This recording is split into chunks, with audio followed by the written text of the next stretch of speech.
ಶ್ರೀ ಗುರು ಬಸವಲಿಂಗಾಯ ನಮಃ. ಬಸವಣ್ಣನೇ ತಾಯಿ, ಬಸವಣ್ಣನೇ ತಂದೆ, ಬಸವಣ್ಣನೇ ಪರಮ ಬಂಧು ಎನಗೆ ವಸುದೀಶ ಕಪಿಲ ಸಿದ್ಧ ಮಲ್ಲಿಕಾರ್ಜುನ ನಿಮ್ಮ ಹೆಸರಿಟ್ಟ ಗುರು ಬಸವಣ್ಣನಯ್ಯ. ಇವತ್ತಿನ ಈ ಸಹಜ ಸಿಯೋಗದಲ್ಲಿ ಭಾವನ ಸನ್ನಿಧಾನವನ್ನು ವಹಿಸಿರ್ತಕ್ಕಂಥ ಪರಮ ಪೂಜ್ಯ ಸಿದ್ಧಲಿಂಗ ಅಪ್ಪಗಳ ಶ್ರೀಚರಣಕ್ಕೆ ಅನಂತ ಭಕ್ತಿಯ ಶರಣು ಶರಣಾರ್ಥಿಗಳು. ಅದರಂತೆ ಇಲ್ಲಿ ಸಹಜ ಸಿಯೋಗದಲ್ಲಿ ಭಾಗಿಯಾಗಿರ್ತಕ್ಕಂಥ ಎಲ್ಲ ಶರಣ ಬಳಗಕ್ಕೂ ನನ್ನ ಅನಂತ ಭಕ್ತಿಯ ಶರಣು ಶರಣಾರ್ಥಿಗಳು. ನಿನ್ನೆ ತಾವೆಲ್ಲ ಆನಂದದಿಂದ ಬಸವ ನಾಮಸ್ಮರಣೆಯೊಂದಿಗೆ ಒಂದು ಪ್ರವಾಸವನ್ನು ಮಾಡಿದಿರಿ. ಇದು ಒಂದು ವಿನೂತನ ಪ್ರಯೋಗ ಅಂತ ಅನ್ನಿಸ್ತು. ತಾವೆಲ್ಲ ಸಾಕಷ್ಟು ಸಾರಿ ಪ್ರವಾಸ ಮಾಡಿದಿರಿ. ಯಾವ್ಯಾವ ಏನೇನೋ ವಿಚಾರಗಳನ್ನು ಮಾತಾಡ್ಕೊತ ಏನೇನೋ ಅಂತ ಅದನ್ನು ಆನಂದ ಆಗಿರ್ಬೋದು. ನಾನು ಆನಂದ ಆಗಿಲ್ಲ, ನನಗೆ ಇದು ಪರಮಾನಂದ. ಅದು ಆನಂದ ಆದ್ರೆ ಇದು ಪರಮಾನಂದ. ಇದು ನನ್ನ ಭಾವ, ನಿಮಗೂ ಆಗಿರ್ಬೋದು ಅಂತ ನನ್ನ ಒಂದು ಅನಿಸಿಕೆ. ಯಾಕಂತಂದ್ರೆ ಇಲ್ಲೇನು ಪ್ರಾರಂಭ ಆಗಿರ್ತಕ್ಕಂಥ ಬಸವ ನಾಮಸ್ಮರಣೆ ಮರಳಿ ಇಲ್ಲಿ ಬರುತನೂ ಆ ನಾಮಸ್ಮರಣೆ ಒಂದೊಳಗೆ ಏನು ಬಂದಿರಲ್ಲ. ಎಲ್ಲರೂ ತನ್ಮಯತೆಯಿಂದ ಏನು ಪಾಲ್ಗೊಂಡ್ರಲ್ಲ, ಎಲ್ಲರೂ ಆ ಒಂದು ಉತ್ಸುಕತೆಯಲ್ಲಿ ನಿದ್ರಿಲ್ಲ. ಅದು ನಿಜವಾಗಿ ಈ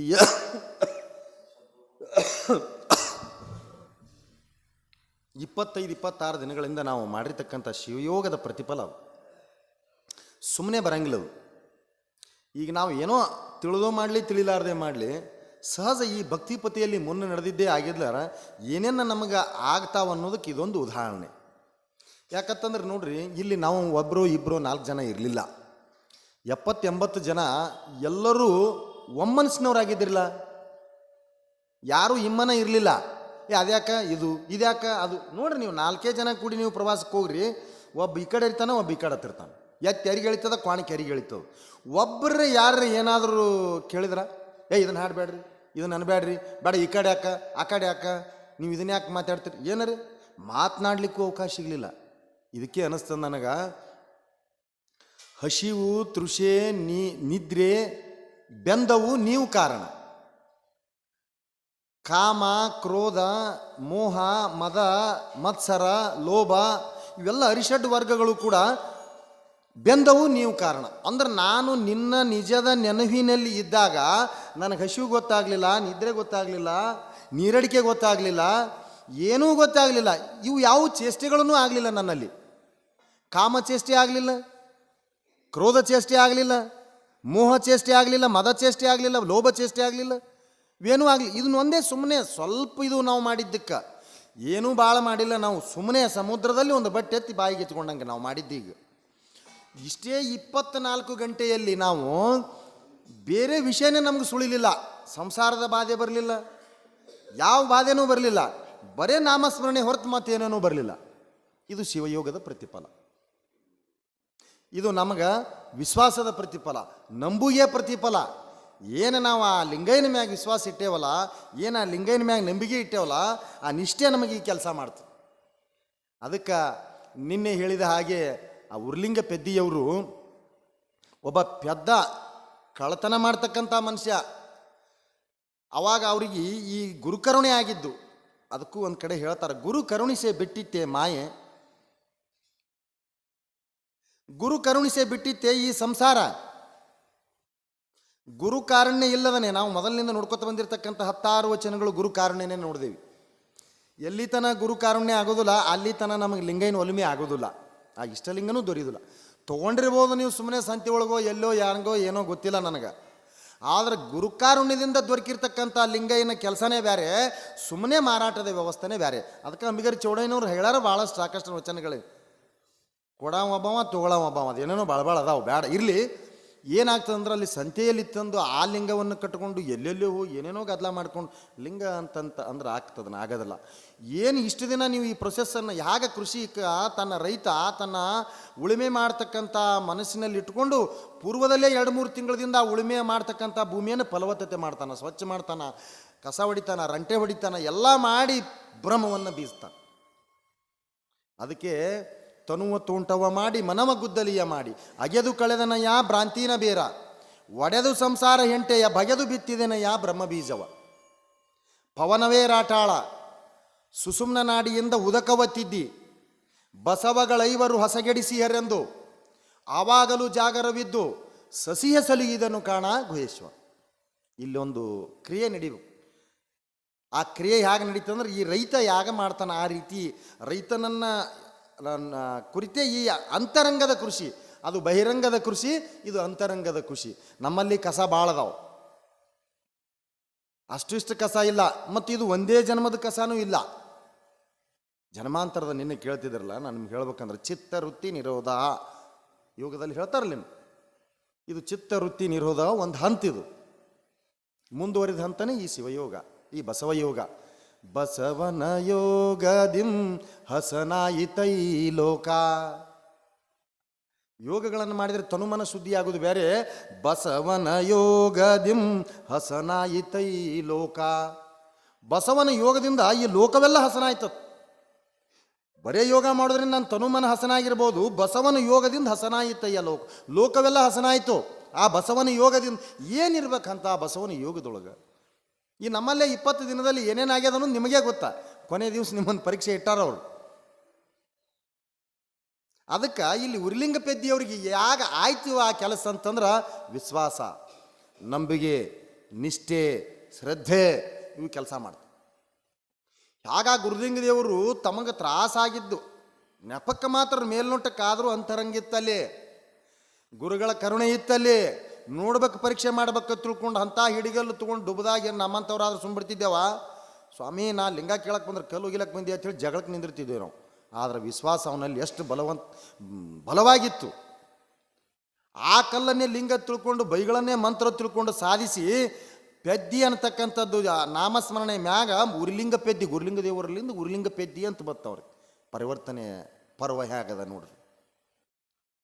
ಅವಾಗ ಏನಾಯ್ತು, ಅವನಿಗೆ ಆ ಪ್ರಾಣ ಲಿಂಗದಲ್ಲಿ ನಿಕ್ಷೇಪ ಆಯಿತು. ಅದೇ ಅವನಿಗೆ ಪ್ರಾಣ ಆಯಿತು. ಇಲ್ಲಿ ಲಿಂಗ ಪ್ರಾಣಿಗಳು ಪ್ರಾಣಲಿಂಗಿಗಳ ಕುರಿತು ಒಂದು ಮಾತನ್ನು ಹೇಳಿ ಮುಗಿಸ್ಬಿಡೋಣ, ಸಮಯ ಭಾಳ ಆಗ್ಯದ. ಒಂದು ಪ್ರಸಂಗ ನಡೀತದಲ್ಲಿ 12ನೇ ಶತಮಾನದಲ್ಲಿ ಗಜೇಶ ಮಸಣಯ್ಯ ಮತ್ತು ಏಲೇಶ್ವರ ಕೇತಯ್ಯನವರಿಗೆ ಸಂಬಂಧ ಬೆಳೆಸ್ಬೇಕಂತಕ್ಕಂಥ ಒಂದು ವಿಚಾರ ಹುಡ್ತು. ಅವಾಗ ಅವರು ಏಲೇಶ್ವರ ಕೇತಯ್ಯನವರು ಗಜೇಶ್ ಮಸಣಯ್ಯನವ್ರು ಏನು ಮಾಡ್ತಾರ, ಅವ್ರ ಮನೆಗೆ ಇವ್ರ ಮನೆಗೆ ಅವ್ರ ಕರ.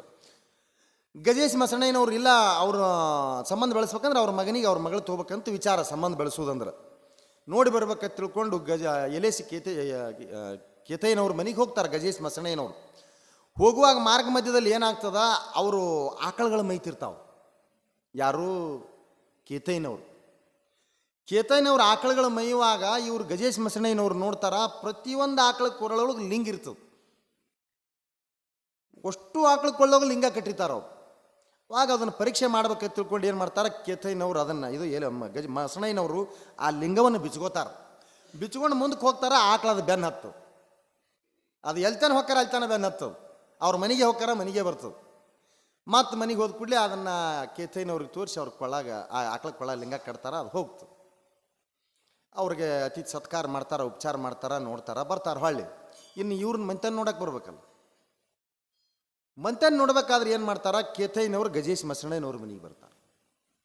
ಮನೆಗೆ ಬಂದು ಕೂಡ್ತಾರ. ಕೂತ್ ಕೂಡಲೇ ಒಳಗಿಂದ ಒಂದು ಬೆಕ್ಕು ಹೊರಗೆ ಬರ್ತದೆ. ಆ ಬೆಕ್ಕಿನ ಕೊಳ್ಳಾಗ ಲಿಂಗ ಕಟ್ಟಿರ್ತಾರೆ ಅವ್ರು ಮಸಣಯ್ಯನವ್ರು.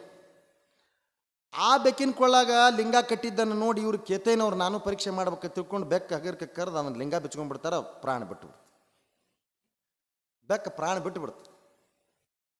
ಓಹೋ ಮಸಣಯ್ಯನವ್ರ ಪ್ರಭಾವ ದೊಡ್ಡದು ಲಿಂಗನಿಷ್ಠ.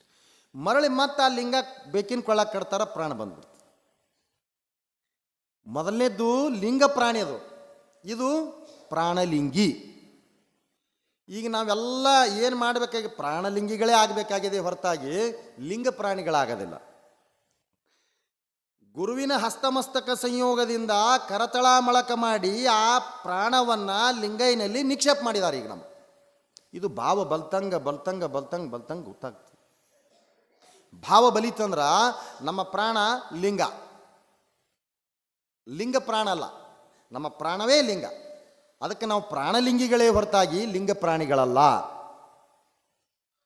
ಇಲ್ಲಿ ಶರಣರು ಮಾಡಿರ್ತಕ್ಕಂಥ ಒಂದೊಂದು ಪವಾಡ ಅಥವಾ ಸಾಧನೆಗಳು ಅಥವಾ ಅವ್ರು ತೋರಿಸಿರ್ತಕ್ಕಂಥ ವಿಚಾರಗಳು ಅಷ್ಟಿಷ್ಟ ಅಲ್ಲ. ಅದಕ್ಕೆ ನಿನ್ನೆ ಒಂದು ಮಾತನ್ನು ನಾ ಹಿಂದೆ ಕೂತ, ನಿಮ್ಮ ಮುಂದಿನವ್ರಕ್ಕಿಂತ ಹಿಂದಿನವ್ರು ತೀರಾ ಪುಣ್ಯವಂತರನ್ನತ್ತೇನೆ. ಅಡಿಕೆ ಆಗಿರ್ಬೋದು, ಇಲ್ಲಂತಲ್ಲ, ಅನುಭವ ಎಂತಂತಿಂತ ಹಂಚಿಕೊಂಡ್ರು. ಅವರು ಏನು ಅನುಭವ ಮಾಡಿದರು, ಏನು ಸುದ್ದಿ ನೋಡ್ಬೇಕದು. ಕೇಳ್ತಿದ್ರು, ಹೆಂಗೆ ಹೇಳ್ತಿದ್ರು. ಅದಕ್ಕೆ ನಿಮಗೆ ಹೇಳ್ಬೇಕಂದ್ರೆ ಬಸವಣ್ಣವರ ಚರಿತ್ರೆ ಅಥವಾ ಶರಣರ ಚರಿತ್ರೆ ಸಪ್ತ ಸಾಗರವೇ ಮಸಿಯನ್ನು ಮಾಡಿ, ಭೂಮಿಯನ್ನೇ ಹಾಳಿಯನ್ನು ಮಾಡಿ, ಇರ್ತಕ್ಕಂಥ ಭೂಮಂಡಲದಲ್ಲಿ ಎಲ್ಲ ಆ ಗಲಗನೆ ತಗೊಂಡು ಪೆನ್ನ ಮಾಡಿ ಬರೆದ್ರೂ ಬಸವ ಸಾಹಿತ್ಯ ಮುಗಿದಿಲ್ಲ. ಇದು ಸಪ್ತ ಸಾಗರ ಮಸಿನೂ ಹಾಕದ, ಈ ಹಾಳಿನೂ ಮುಗೀತು, ಬಸವ ಸಾಹಿತ್ಯ ಇನ್ನೂ ಉಳಿತು. ಅಂಥ ಒಂದು ಪವಾಡವನ್ನು ಮಾಡಿರ್ತಕ್ಕಂಥ 12ನೇ ಶತಮಾನದ ಶರಣರು ವೈಚಾರಿಕತೆಯಿಂದ, ವೈಜ್ಞಾನಿಕತೆಯಿಂದ, ರಾಜಕೀಯದಿಂದ, ಸಾಮಾಜಿಕದಿಂದ ಯಾವ ಎಂಗಲ್ಲೇನು ನೋಡ್ರಿ, ಇದೇ ಎಂಗಲ್ಲಿ ಅಂತಲ್ಲ, ನಿಮ್ಮ ಬದುಕಿನಲ್ಲಿ ಬರ್ತಕ್ಕಂಥ ಪ್ರತಿಯೊಂದು ಹೆಜ್ಜೆ ಪ್ರಶ್ನೆಗೂ ಅಲ್ಲಿ ವಚನಗಳಲ್ಲಿ ಉತ್ತರ, ವಚನದಿಂದಲೇ ಉತ್ತರದ ನಮಗೆ. ಸುಮ್ಮನೆ ನಿಮಗೆ ಸಮಯ ಸಿಕ್ಕ ಈಗಂತರೂ ಅವಾಗ ನಾವು ಈ 8 ವರ್ಷದಿಂದ 15 ಸಂಪುಟ ರವೀಂದ್ರ ಕಲಾಕ್ಷೇತ್ರ ಬೆಂಗಳೂರದಿಂದ ಬಡದಾಡಿ ಪಾಳೆ ಹಚ್ಚಿ ಜಗಳಾಡಿ ತೊಗೊಂಬಂದಿದ್ದೇವೆ ನಾವು. ಲಾಸ್ಟಿಗೆ 2 ಸಂಪುಟ ಉಳಿದ್ರು 3 ಮಂದಿ ಉಳಿದೇವಿ. ಪಾಳೆ 1 2 ಹಿಂದೆ 3ನೇದಾವ, ಅಲ್ಲಿ ಸಂಪುಟ ಉಳ್ದಾವ್ 2. ಹಿಂದೆ ನಾವು ದೊಡ್ಡ ಮನುಷ್ಯ ಇದ್ದ, ಅವನಿಗೂ ಕೊಡಬೇಕಾಗಿತ್ತು ಅವ್ರು. ನೋಡೋಣ ಬಸವಣ್ಣನ ಕರುಣೆ ಏನು ಹಾಕದ ತಗೊಂಡು ಬೈಲ್ ಹೊಂಗಲ್ದಾವ 1ನೇದಾವ ಇದ್ದ, ಅವ್ನಿಗೆ ಹೋಯ್ತು. 2ನೇದಾವ ಬಸವನ ಬಾಗಿಡವ್ ಸಿಕ್ತು, ಕಡಕಾದ 3ನೇದಾವ ಅಲ್ಲೇ ಕೂತ. ಪರಿಸ್ಥಿತಿ ಯಾಕೆ ಹೇಳ್ತೇನಂತಂದ್ರೆ, ಅವಾಗ ಆ ರೀತಿ ಅದರೊಳಗೆ ಇದು ಹುಡ್ತಂದ್ರೆ ಹಂಗೆ ಅದು. ಆ 15 ಸಂಪುಟನ್ನು ಇವತ್ತ ಗುರುಕಾರುಣ್ಯದಿಂದ ನಮಗೆ ಒಂದು ಸಣ್ಣ ಮೊಬೈಲ್ನಲ್ಲಿ ಅದರ ಅರ್ಥ, ಸ್ಥಳ ಎಲ್ಲ ರೀತಿಯೂ ಕರುಣಿಸಿಕೊಟ್ಟಾರಲ್ರಿ. ತರಳುಬಾಳು ಜಗದ್ಗುರು ಅಂತಕ್ಕಂಥ ಒಂದು ಆ್ಯಪ್ ತಮ್ಮೆಲ್ಲ ಹಾಕೋರಿ. ಡಾಕ್ಟರ್ ಹೇಳ್ತಾರೆ ನಿಮ್ಗೆ ಅದರ ಪ್ಲೇಸ್ಟೋರ್ನಲ್ಲಿ ಯಾವ ರೀತಿ ನಾವು ಸ್ಟೋರ್ ಮಾಡ್ಕೋಬೇಕಂತ. ಯಾವ ವಚನ ನೆನಪಾಗಲಿಲ್ಲ ಅಂದ್ರೆ ವಚನದ ಒಂದು ಶಬ್ದ ನೆನಪಾದ್ರೆ ಆ ಟೈಪ್ ಮಾಡಿದ್ರೆ ಆ ವಚನ ಪೂರಾ ಸಿಗ್ತದೆ. ನಿನ್ನೆ ಅದನ್ನೇ ಮಾಡಿದ್ರು ಕೆಲಸ. ಘನ ಮನವನರಿಯದು, ಮನ ಘನವನರಿಯದು ಹಿಂದೆ ತೆಗೆದು ಕೊಟ್ಟೆ ಒಂದು ದಾಂಡೇಲಿ ಬರೋದ್ರಾಗೆ. ಯಾಕ್ರಿ ಶರಣರು ಅದ್ರ ಕುರಿತು ಚಿಂತನೆ ಆಯಿತು, ಚಿಂತನೆ ಪ್ರಕಾರ ಚರ್ಚೆ ಆಯಿತು. ಕೊನೆಗೆ ಅದನ್ನು ಮತ್ತೇನು ಮಾಡಿದೇವಿ, ಇದಕ್ಕೆ ಸಿದ್ದೇಶ್ವರ ಅಪ್ಪಗಳು ಟೀಕಾ ಬರ್ದಾರ, ತರಿಸೇ ಬಿಡೋಣ ಅಂತೇಳಿ ಮನೆಗೆ ಫೋನ್ ಮಾಡಿ ಅದನ್ನು ಟೀಕಾ ತರಿಸಿದ್ದೀವಿ. ಚರ್ಚೆ ಆಗಿದ್ದು ಅದನ್ನು ಕೊಟ್ಟೇವಿ. ಅವ ಪ್ರಸನ್ನತೆ ಆದ. ಅದಕ್ಕಿಲ್ಲಿ ಇನ್ನೊಂದು ವಿಷಯ ಹೇಳ್ಬೇಕಂದ್ರೆ, ಶಿಷ್ಯ ಗುರುವಿಗೆ ಪ್ರಸಾದ ಕೊಡ್ತಾನ, ಗುರು ಶಿಷ್ಯಗೆ ಪ್ರಸಾದ ಕೊಡಂಗಿಲ್ಲಂತ. ಈಗ ಏನೇ ಇರಲಿ, ನಾನು ಹೇಳ್ತಕ್ಕಂಥ ವಿಷಯ ನಿಮಗೆ ಪ್ರಸನ್ನತೆ ಆದರೆ ಪ್ರಸಾದೇ ಹೊರತಾಗಿ ಇರಲಿಲ್ಲ ಅಂದ್ರೆ ಪ್ರಸಾದ ಅಲ್ಲ. ಅದು ಯಾರಿಗೆ ಪ್ರಸಾದ, ಹೇಳುವವನಿಗೆ ಪ್ರಸಾದ. ಪ್ರಸನ್ನತೆ ಆಗಬೇಕಲ್ಲ, ನಿಮ್ಮ ಮುಖದಲ್ಲಿ ಪ್ರಸನ್ನತೆ ಆದ್ರೆ ನನಗೆ ಪ್ರಸಾದ. ಇದು ತತ್ವ ಹೇಳ್ತು, ವಚನಗಳು ಹೇಳ್ತಾವ. ಅದಕ್ಕೆ ನಾವು ಏನು ಮಾಡ್ಬೇಕಂತಂದ್ರೆ, ಈ 6 ಭಕ್ತಿಗಳನ್ನು ಹೇಳುವಾಗ ಮೊನ್ನೆ ಇವೆಲ್ಲ ಏನು ಹೇಳ್ತೀವಿ ಮರ ಗಾದ್ಲ, ಅದು ಹೇಳಿದಾಗೆ ಅದು ಗೊತ್ತಾಗದು. ಇದು ಜ್ವರದ ಗುಳಿಗೆ ಅನ್ನೋದು ಗೊತ್ತಾದರೆ ಅದನ್ನು ನುಂಗಿದ್ರೆ ಜ್ವರ ಕಡಿಮೆ ಆಗ್ತಾವೆ, ಬೇರೆ ನುಂಗಿದ್ರೆ ಕಡಿಮೆ ಆಗೋದಲ್ಲ. ಕೆಮ್ಮಿನ ಗುಳಿಗೆ ತೊಗೊಂಡ್ರೆ ಜ್ವರ ಕಡಿಮೆ ಆಗ್ತಾವನು, ಸಂಡಸ್ ನಿಂದ್ರ ಗುಳಿಗೆ ತೊಗೊಂಡ್ರೆ ಜ್ವರ ಕಡಿಮೆ ಆಗ್ತಾವನು. ಜ್ವರದ ಗುಳಿಗೆ ಅದು ಅನ್ನೋದು ನಮ್ಗೆ ಗೊತ್ತಿರ್ಬೇಕು. ಗೊತ್ತಿಲ್ಲ ಅಂದ್ರೆ ಗೊತ್ತಿದ್ದವ್ರ ಕಡೆ ತಿಳ್ಕೊಬೇಕು. ಜ್ವರ ಬಂದಿದ್ದು ನಿನಗೆ ಗೊತ್ತಾಗ್ಯದ, ಏನು ತೊಗೊಂಡ್ರೆ ಕಡಿಮೆ ಆಕಾವ ನಿನಗೆ ಗೊತ್ತಿಲ್ಲ. ಗೊತ್ತಿದ್ದವ್ರ ಬಳಿ ಹೋಗ್ಬೇಕು. ಸದ್ಗುರುವಿನ ಸಂಗಮ ಮಾಡೋ ಕಟ್ಟತಾನ ಕೊರಳಾಗಲಿಂಗ. ಅದು ಕೊನೆಗೊಂದು ಶಬ್ದ ಅಂತ ಅಪ್ಗಳ ಮ್ಯಾಗ, ಸಿದ್ಧಲಿಂಗ ಮುತ್ಯಾರ ಸಂಗವ ಮಾಡೋ ಕಟ್ಟತಾರ ಕೊರಳಾಗಲಿಂಗ ಹಾಡ್ದವ. ಭಾಳ ಆನಂದದಿಂದ 1-2 ಹೇಳ್ಬೇಕಂದ್ರೆ ನನಗಂತರೂ ಏನು ನಿಮ್ಮನ್ನು ನೋಡೋದೇ ಒಂದು ಆನಂದ ಅನಿಸ್ಬಿಟ್ಟಿತ್ತು ನನಗೆ. ನಸ್ಕಿನ ಜಾವ ಹೇಳೋದು ಹೋಗಿ ಅಷ್ಟು ರಾತ್ರಿಯಲ್ಲಿ ಹೈರಾಣಾಗಿ ಮಲ್ಕೊಂಡ್ರು. ಚನ್ನಬಸವಣ್ಣವ್ರು ನಮ್ಮನ್ನು ಹೇಗೆ ಜಾಗೃತಿ ಮಾಡಿದ್ರು, ಹೇಗೆ ಎಬ್ಸಿದ್ರು, ಹೇಗೆ ಸ್ನಾನ ಮಾಡಿಸಿದ್ರು, ಹೇಗೆ ತಮ್ಮ ಹತ್ತಿರ ಕರ್ಕೊಂಡು ಹೋದರು, ಹೇಗೆ ಸಹಜ ಶಿವೋಗ ನಡೀತು, ಹೇಗೆ ಅಪ್ಪಗಳ ದರ್ಶನ ಆಯಿತು, ಏನೂ ಒಂದು ತಿಳಿಲಾರ್ದಂಗೆ ಆಯ್ತು. ಆದ್ರೆ ಆ ಪ್ರವಾಸ ನನಗೇನು ಪ್ರಯಾಸ ಆಗಿಲ್ಲ ಅಂತ ನನ್ನ ಭಾವ, ಆಗಿಲ್ಲ. ಅದಕ್ಕೆ ಅಂಥ ಒಂದು ಆನಂದದಿಂದ, ಪರಮಾನಂದದಿಂದ ನಾವೆಲ್ಲರೂ ಆ ಒಂದು ಸಾಗರದಲ್ಲಿ ಮಿಂದೆದ್ದು ನಮಗೆ ಮನಕ್ಕೆ ಮತ್ತು ಮನಸ್ಸಿಗೆ ಹತ್ತಿರತಕ್ಕಂಥ ಮೈಲಿಗೆಯನ್ನು ತಿಳಿದುಕೊಳ್ಳಲಿಕ್ಕೆ ಅವಕಾಶ ಮಾಡಿಕೊಟ್ಟಿರ್ತಕ್ಕಂಥ ಸದ್ಗುರುವಿನ ಶ್ರೀಚರಣಕ್ಕೆ ಮತ್ತೊಮ್ಮೆ ಮಗದೊಮ್ಮೆ ಅನಂತ ಭಕ್ತಿಯ ಶರಣಾರ್ಥಿಗಳನ್ನು ಸಲ್ಲಿಸಿ ನನ್ನ 2 ಮಾತುಗಳನ್ನು ಪೂಜ್ಯರ ಪಾದಕ್ಕೆ ಅರ್ಪಣೆ ಮಾಡಿ ನಿಮ್ಮೆಲ್ಲರಿಗೂ ಶರಣಾರ್ಥಿ ತಿಳಿಸಿ ಒಂದು ಮಾತನ್ನು ಮುಗಿಸ್ತೇನೆ. ಶರಣು ಶರಣ.